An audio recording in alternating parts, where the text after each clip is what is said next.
When I use the word mysticism,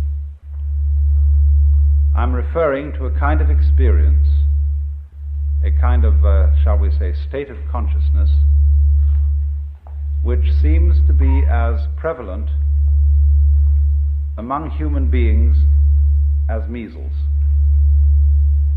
It's something that simply happens, and we don't know why it happens, and although there are all sorts of techniques which claim to be able to promote it, and which are more or less successful in doing so, and sometimes rather less than more, nevertheless there is this peculiar thing that happens to people, and it's been recorded as far back in time as we have any recording at all.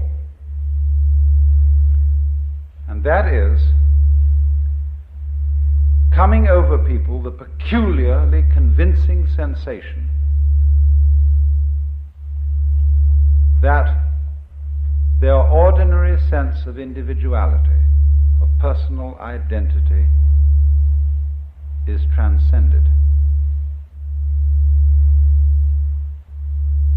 And the individual suddenly feels an experience that actually it could be described from a number of quite different points of view.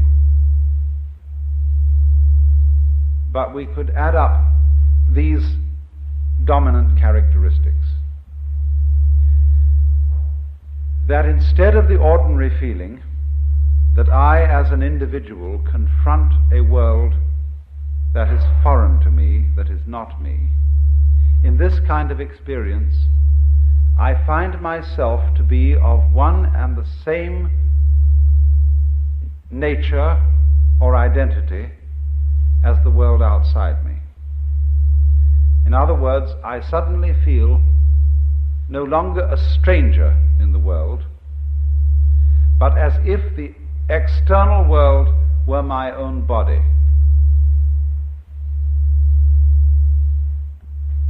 The next aspect of the feeling is even more difficult to assimilate to our ordinary practical intelligence, but a very overwhelming feeling that everything that happens, everything I have ever done, everything anybody else has ever done, was part of our harmonious design, that there is no error at all. And that's the sort of thing I'm referring to. Now, you see, I'm not talking about a philosophy.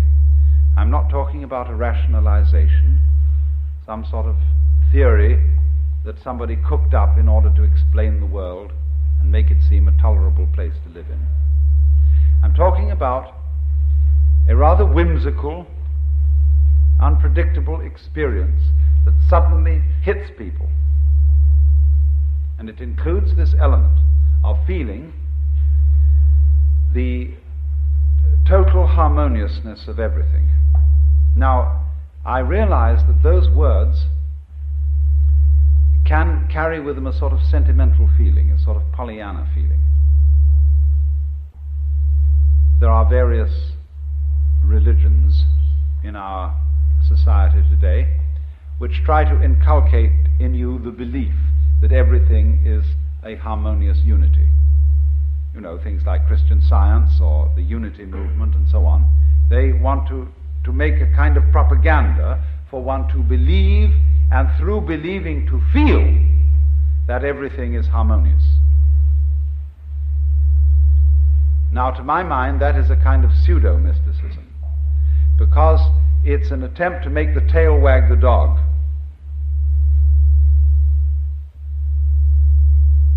To make the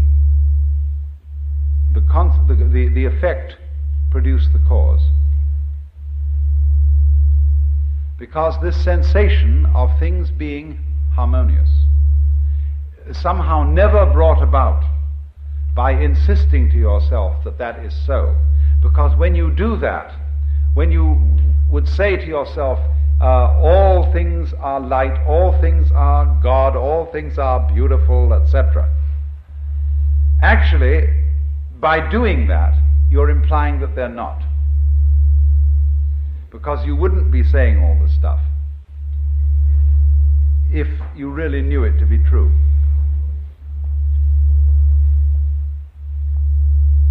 So the sensation of a kind of universal harmony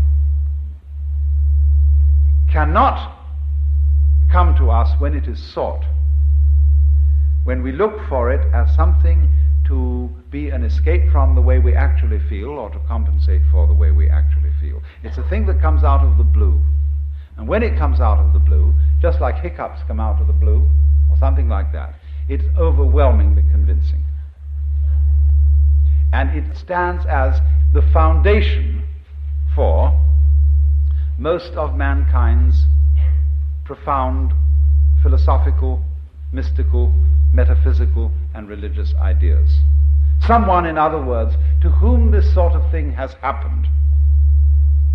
And as I said before, it strikes us as measles may strike us. Someone to whom this sort of thing has happened can't restrain himself when it has happened, and he has to get up and tell everybody about it.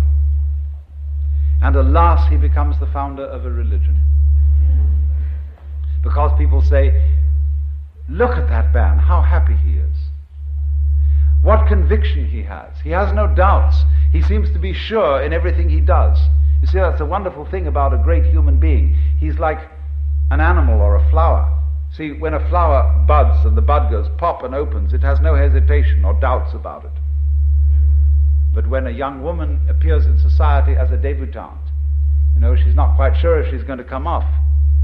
And she appears on the stage of society with some doubts in her mind.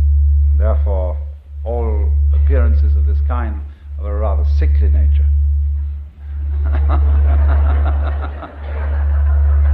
But when the bird sings or the chicken's egg breaks, there's no doubt about it at all. And so in the same way, when somebody has an experience of this kind, he just has to tell everybody about it. Because you see, he sees everybody around him looking dreadfully serious, looking as if they had a problem, looking as if the act of living were extremely difficult. But from his standpoint, the person who's had this experience, he feels that they look funny, that they don't understand, that there isn't any problem at all, that he has seen from where he stands that the meaning of being alive is just being alive. That is to say, I look at the color of your hair and the shape of your eyebrow, and I understand that that is the point. That's what we're all here for. And it's so plain, and it's so obvious, and so simple.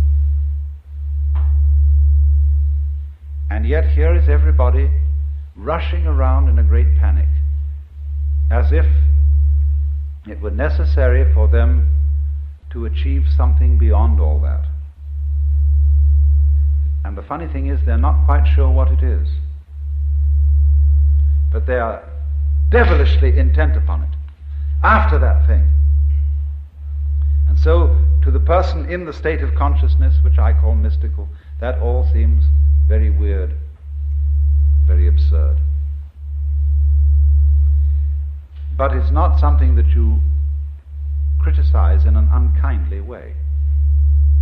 You don't say, those damn fools, those idiots.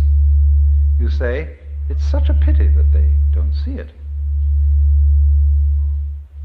Because although they are going around in this wildly ignorant pursuit, one of the funny things about it is that they don't realize that there is a dimension, a sense in which their pursuit is magnificent.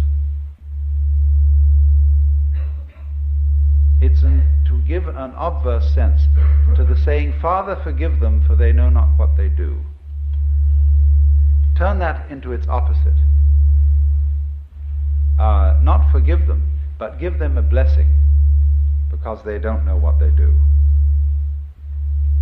Give them an honor.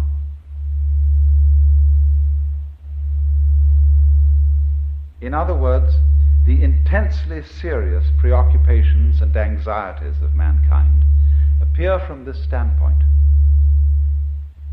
Not to be foolishness, but to be a kind of marvel. In the same way, perhaps, as you could say that the protective coloring of a butterfly, who has somehow contrived to make its wings look like enormous eyes, so that when a bird who is about to devour this beast is confronted by these staring eyes, the bird is a little hesitating, as when you stare at somebody, they're always taken a little bit aback. And so the butterfly appears to stare at the bird. And perhaps you see this phenomenon of the marvel of staring wings of the butterfly is in some way a result of anxiety. The anxiety to survive, all the problems and struggles of natural selection. Nevertheless, in this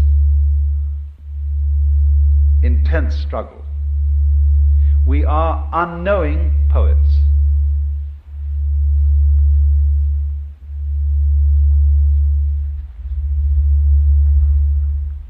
You see, one of the greatest ideas in the world that has ever been produced is, for my thinking, the Hindu idea that the world is a drama in which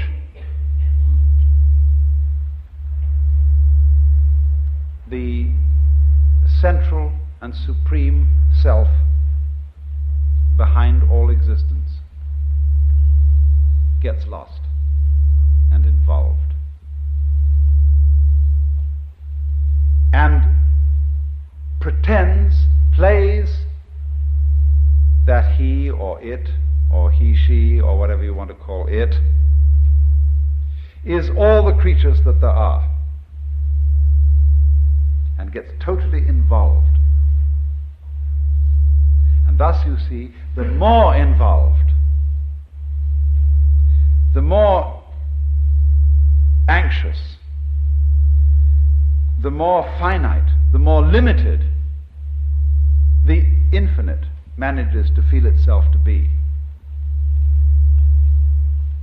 The greater the artistry, the greater the depth of the illusion which is created. For you see, all art is in a way illusion.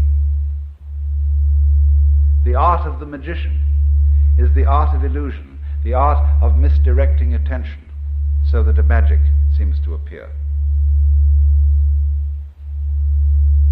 And so in this way, the more there is anxiety,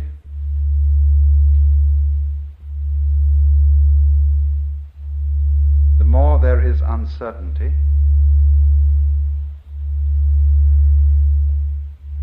to that degree the play has succeeded, in the same way as when you are watching an actual play or reading a novel or a movie, the more the author or the actors manage to grip you and to persuade you just for a moment that you are actually involved in reality, the more they have succeeded as artists. You may have a faint recognition in the back of your mind that this is after all only a play. When you sit on the edge of your seat and you're sweating and your hands clutch the arms of the chair, and the scene so grips you, that is magnificent acting. And so the Hindus feel that the whole arrangement of the cosmos is something exactly like that. That when in the reality of actual life you are sweating it out, and you're wondering whether this surgeon who's got to operate on you in a matter of life and death is a competent man or a charlatan, or whether the investment that you made is a good thing, or whether it's going to make you lose your shirt. You see, all those matters of terrific crisis are exactly the same as when you're sitting in the theater, sweating it out there. But now a far more convincing theater has been arranged. because, as the Hindus would say, that in you which is it, the basis of you, the thing that is real in you and that connects you under the surface with every other being that is alive, this is the player of the parts. This is the maker of the illusion. This, the player of the game, which has got you involved in this mess and is living it up in the same way as those actors on the stage are living it up to convince you that this is a real situation. And this is very understandable because basically everybody loves to play this game. The game of hide and seek. The game of scaring oneself. Running up behind yourself in the dark and saying, "Boo!" All children like to do this. And this is the most human thing. That's why we go to the play, to the movie, and why we read novels. And our so-called real life is, from the position of the mystic, an extension of the same thing. Because you see, he is the person who suddenly has realized that the game is a game.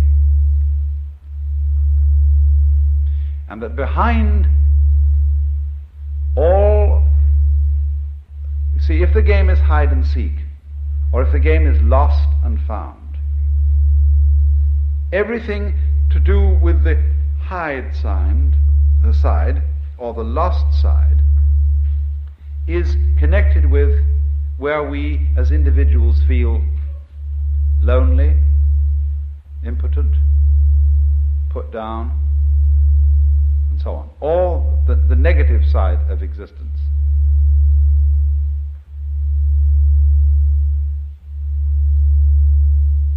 I have tried to show you at various times that there's really one simple principle that underlies everything, and it's so simple it's funny.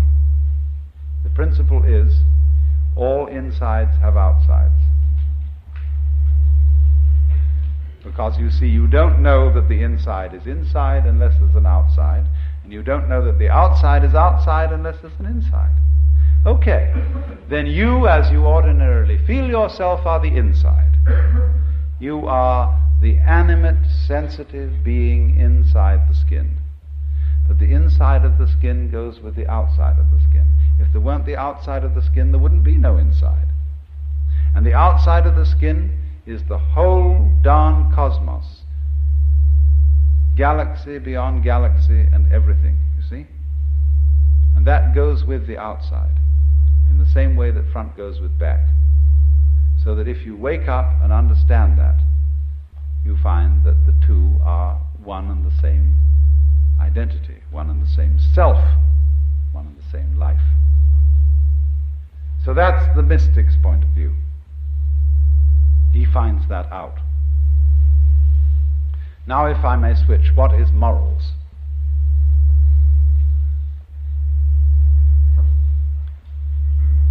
In the sense in which I am using the term morality, or morals, it's a set of rules analogous to the rules of language. Now, it's perfectly obvious, isn't it, that we can talk to each other in English only if there is mutual agreement among ourselves as to how to use the language. What words refer to what experiences, and what ways of stringing words together to be meaningful are to be used. And it's very much of interest that we don't have too much trouble in coming to this agreement about language. We don't find that the police have to enforce grammar. The school teacher, yes, for little children, the school teacher does sometimes have to enforce grammar and say in an authoritative way, and in the old-fashioned schools with the aid of some implement of corporal punishment, that you use the correct grammatical forms. But when we grow up into adult life, we use these grammatical forms without much difficulty. And very rarely do the police have to enforce it.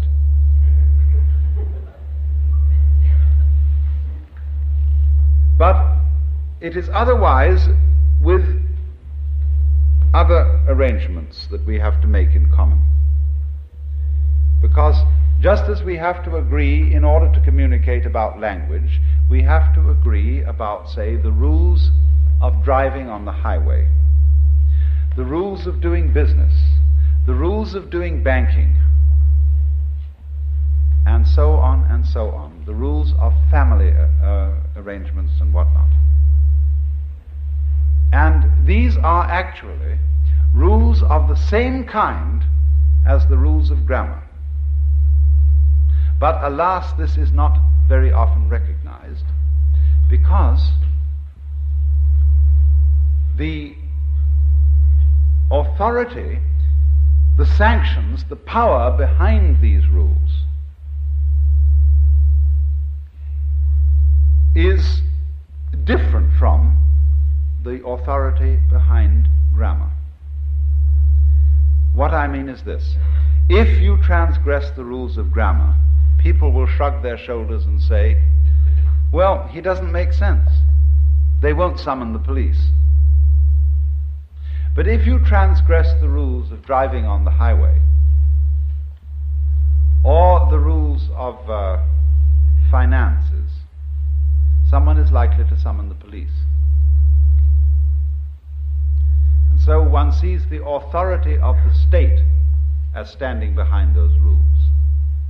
And there are other rules where our society sees standing behind them not the authority of the state, but the authority of the Lord God Almighty. So that if you transgress those rules, you're in danger not simply of going to jail, but, according to your religious persuasion, of frying forever in hell, or, on the other hand, of failing lamentably to be a real person.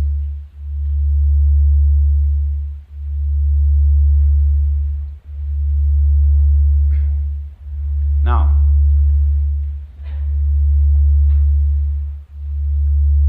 the problem is this: where the domain of mysticism and the domain of morals come into conflict. You see, throughout the all-known history of religion, the mystics have been suspect.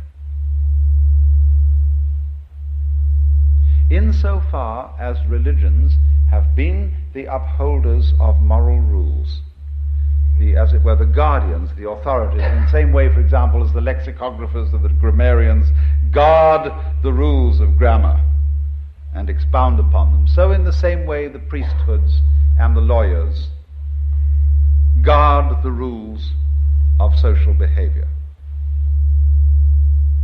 But when into the domain of religion there appears the mystical experience, then the priests are very, very disturbed. If you will turn on your radio to any Negro revival meeting on a Sunday night, you will hear glossolalia.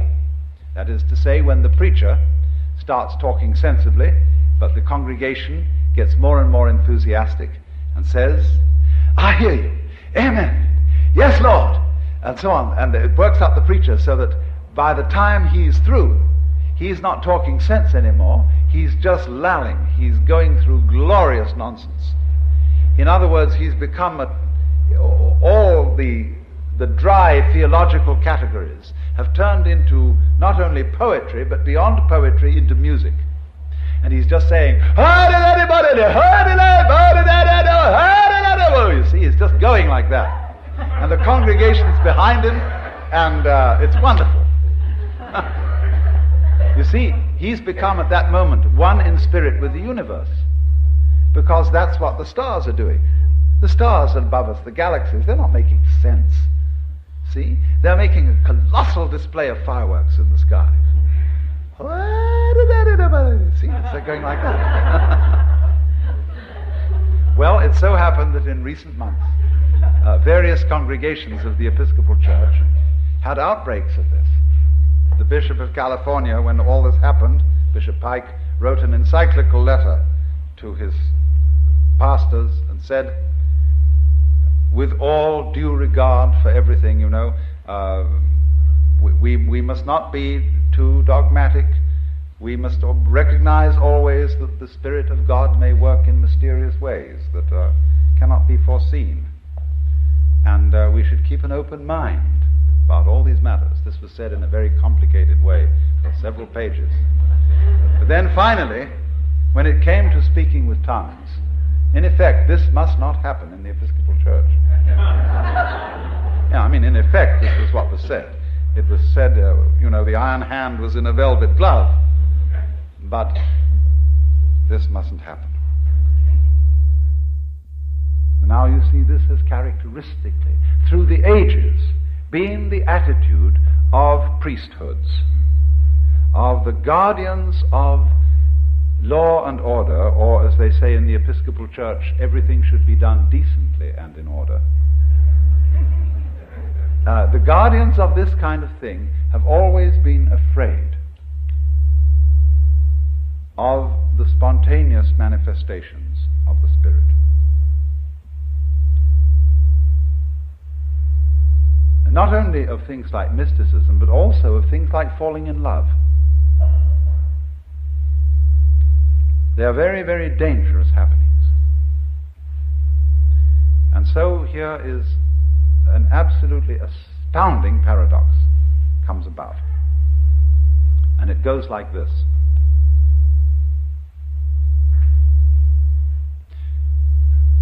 We know on the one hand that human love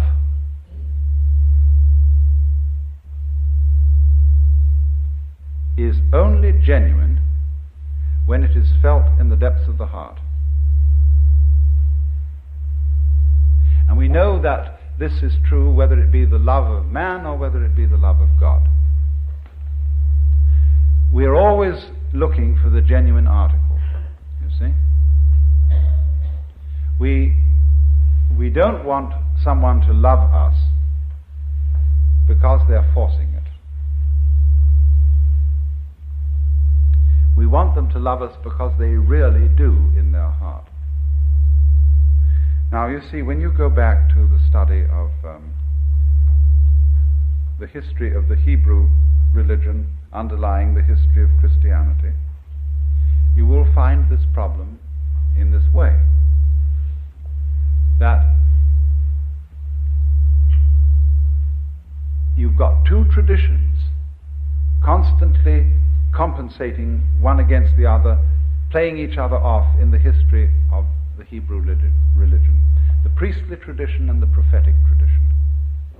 The priesthood is always concerned with the external observance of the laws. But the prophetic tradition is always concerned with, do you really mean what you do? They constantly condemn as a hypocrite. And you see, in this sense, Jesus is the greatest of the prophets. They constantly condemn as a hypocrite the person who obeys the law without meaning it. Maybe this man does not commit adultery, but the prophet says, if he has looked at a woman to lust after her, he has already committed adultery in his heart. So that if you really obey the law, you obey it with your feelings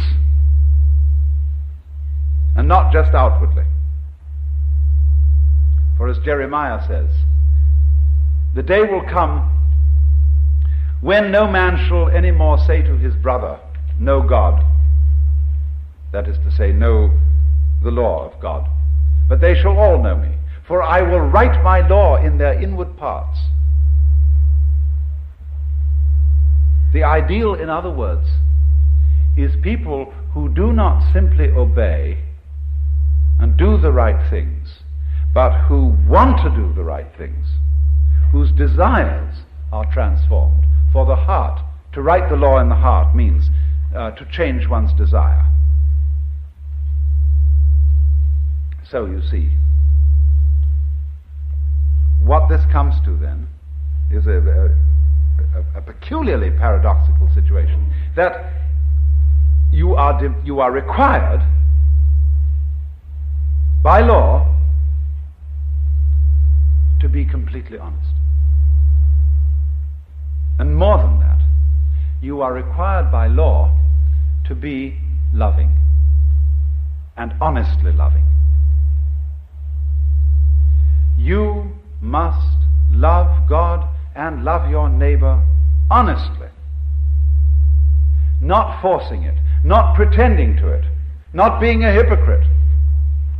You must really feel it.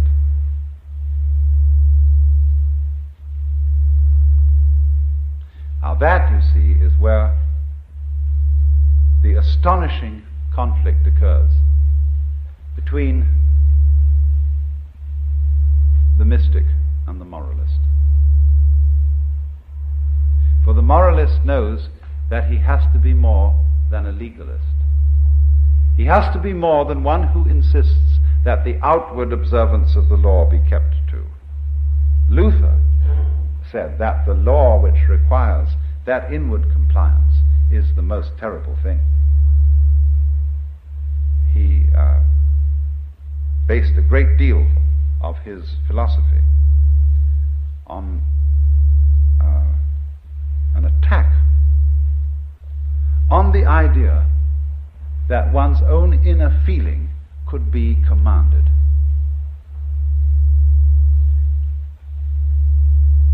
Because you see, the moment you subscribe to the idea that your inner feeling should be commanded, you let yourself in completely for hypocrisy. If you see, you tell another person that you love them because you know you're supposed to love them, and in fact in your heart you don't love them,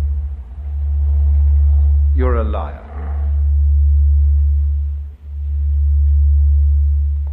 And therefore,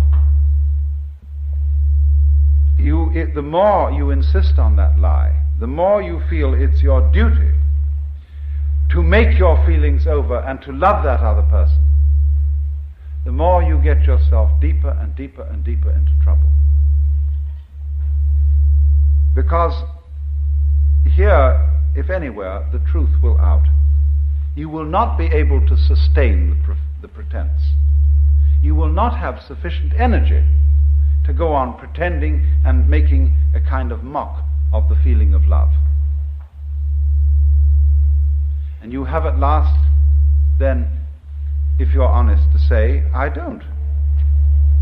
It doesn't matter whether this is to some other human being or whether in a religious situation you have to sit back and look at the Lord and say, Lord, I don't love you. I think you're a bore. You're demanding, you're authoritarian, you're domineering. Probably I ought to love you, but I'm sorry I don't.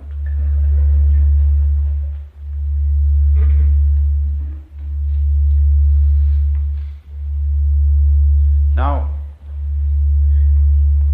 we think, you see, that an honest expression of our feelings would be disruptive of law and order. It wouldn't. Not in the least. Actually, it would be contributive to it.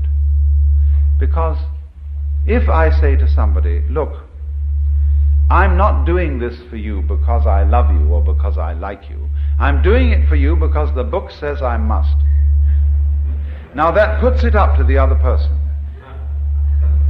who has to look within himself and say, honestly, ought I to accept this favor from this person?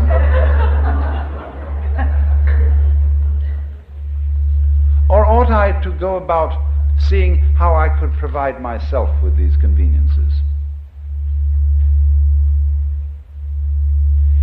He may say, I understand you don't like doing this, but excuse me, I'm in a terrible jam. And I will be most beholden to you if for a little while yet you will go against your feelings and help me out. See, that's a nice way of doing things. That's the kind of real understanding that we have to have. I was associated once with somebody in a business way who was a complicated person who pretended always that he was a great idealist.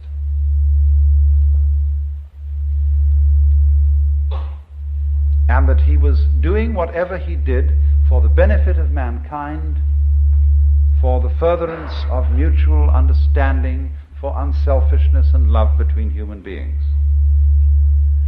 Actually, his dealings were ethically of a very shady character.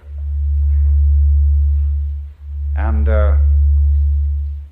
I couldn't get on with him because he wouldn't come clean. If he had said, look, I'm in a kind of a jam, and in order to get around this problem, we have to manipulate things thus and so, and I know this isn't very ethical, but that's what we have to do. I would have said, well, I'm entirely in agreement with you. But then he wouldn't have come on with this sort of pious line that was so sickening and offensive. He would have come on in a human way, and we would have understood each other. You see now how real honesty is a genuine basis of morals. Real honesty is always not pretending that your feelings are other than they are. We know, as we deal with situations practically, that we may have to do things that go against our feelings. And it's the same with helping people when you have to, whom you don't like, you don't want to help, but on the whole, it's rather necessary to do so. But don't ever be dishonest in playing that your feelings are not what they are. Now, from this standpoint, we can perhaps understand something about the deep relationship between morals and mysticism. If we go back, you see, to the experience that I described as mystical, we see that it is the vision, I tried to put it fumblingly in the sense of the rightness, the harmoniousness of everything that you are from one moment to another.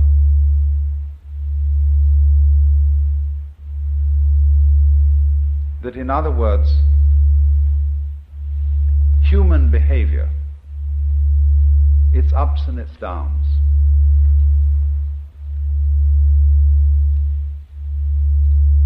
is no different in principle from the behavior of the clouds or of the wind or of dancing flames in the fireplace. As you watch the pattern of the dancing flames, they never do anything vulgar. Their artistry is always perfect. Ultimately, it is the same with human beings. We are just as much a part of the natural order as flames in the fire or stars in the sky. But this is only apparent to the person who is honest in the sense in which I have spoken. In other words, the person who is tied up with trying to pretend that his feelings are other than what they actually are. He can never see this, and he's always a troublemaker. he is the original hypocrite. The person who is unbelievably destructive is the person who pretends that he is a model of love and rectitude and justice, and in fact isn't. Because nobody really can be. But then superior altogether is what the kind of person I would call the loving cynic, who knows, of course, that everybody has his weakness and his price and so on, but isn't contemptuous for that reason.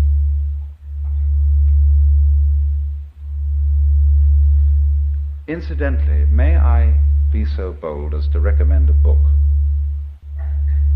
Memories, Dreams and Reflections by C.G. Jung. Jung's autobiography. The life story of a man who, in my opinion, was a superb human being in this particular sense of thoroughly knowing his own limitations and of having a certain humor about them. A man who understood how to integrate into his whole being the devil in himself and the monkey in himself.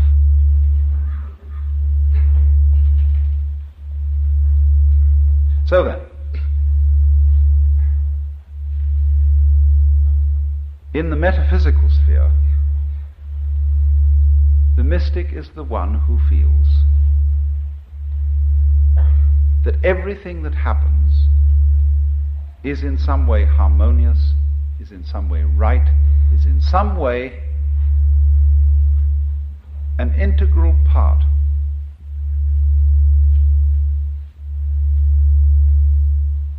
of the universe.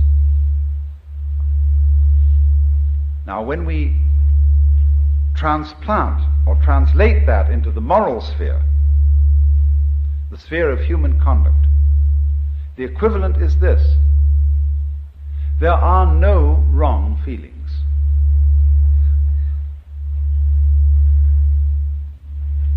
There may be wrong actions in the sense of actions contrary to the rules of human communication. But the way you feel towards other people, loving, hating, etc., etc., there aren't any wrong feelings. And so to try and force one's feelings to be other than what they are is absurd, and furthermore dishonest.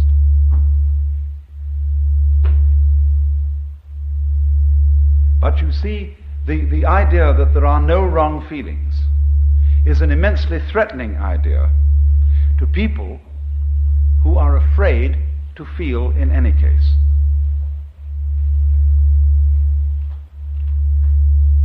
And this is one of the peculiar problems of our culture, that we are terrified of our feelings because they take off on their own. And we think that if we give them any scope, and if we don't immediately beat them down, they will lead us into all kinds of chaotic and destructive action. It's so funny that we, in our Western culture today, say that kind of thing. We who do more chaotic and reckless kind of action than anybody ever did.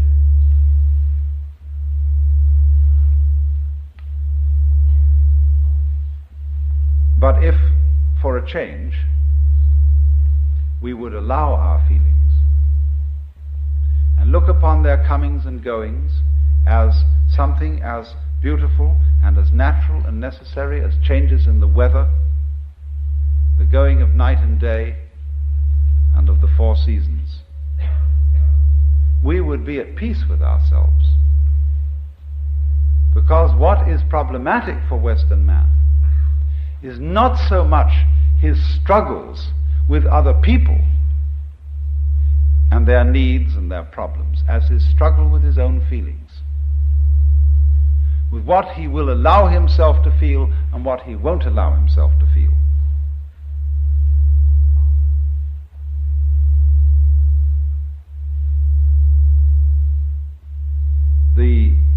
He's ashamed to feel really profoundly sad, so much so that he could cry. It is not manly to cry. He is ashamed to loathe somebody, because you are not supposed to hate people. He is ashamed to be so overcome with the beauty of something, whether it be a natural landscape or a member of the opposite sex, that he goes out of his mind with this beauty. Because all that kind of thing is not being in control, old boy. Not kind of having your hand on the wheel.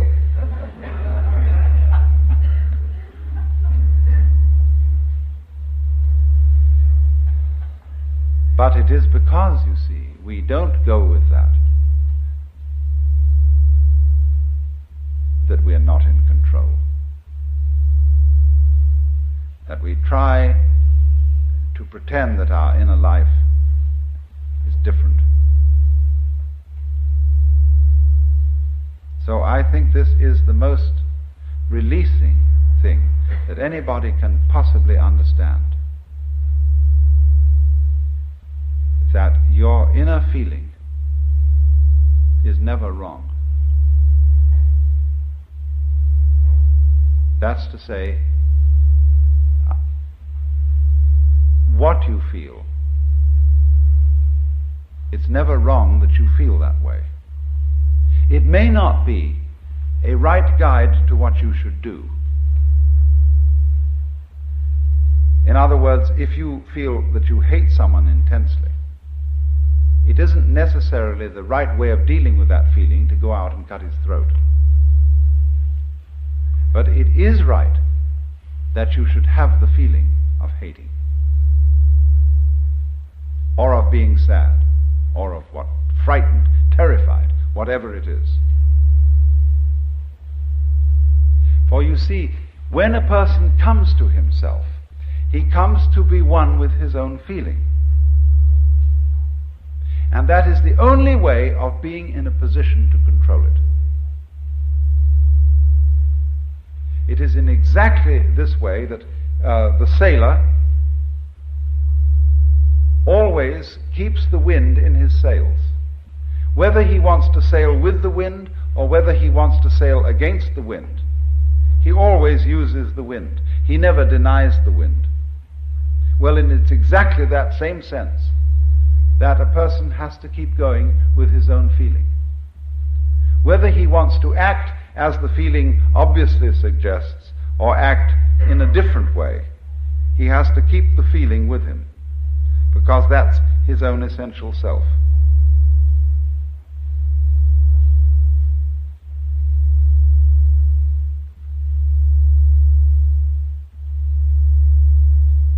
But when he attempts simply to sail against the wind, he's lost himself. He's become just a kind of empty mask which hasn't got any real life behind it. And all its protestations of love and goodwill are hollow. So you see, it is in the most basic, simple situation. A mother has a child. She got it by accident, you know? And she thinks, oh heavens, now I'm all tied up, full of responsibility and so on, I can't stand it. So I really didn't want to have it, and no, I mustn't think that thought. All good mothers naturally love their babies. And so when she gets the baby, she says, "Darling, I love you, but her milk is sour." And the baby gets the other message. And the baby's mixed up. And it would be much better if that mother said to the baby, "Listen, you're a pest and you're a nuisance, and I didn't want to have you around." well, then they understand each other. And everything's clear. There's no confusion. There's nothing mixed up here. And two, when you feel somebody is a pest and a nuisance, and you really let it go and you tell them so, you're apt in a while to get a sense of a kind of humorous feeling about it. That you can begin from telling them that they're a damn nuisance, and I wish you'd just disappear and get lost. After a while, you say, yeah, you old bastard. You know, and it begins to have a kind of affectionate feeling to it.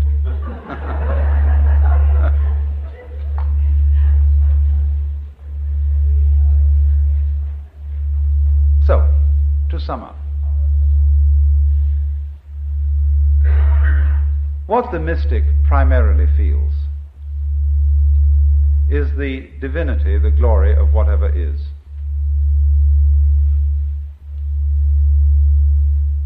And when we apply that to the moral sphere, what is what one feels genuinely. And this must always be admitted, always allowed.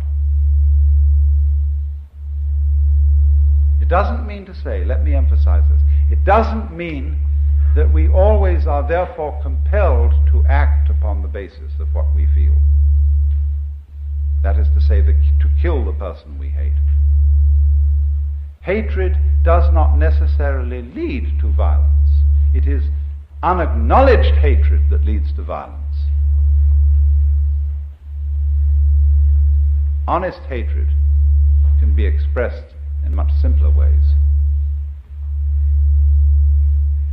But the expression, the recognition, the acceptance of what is honestly felt is the moral equivalent of the vision that whatever exists is a manifestation of the divine.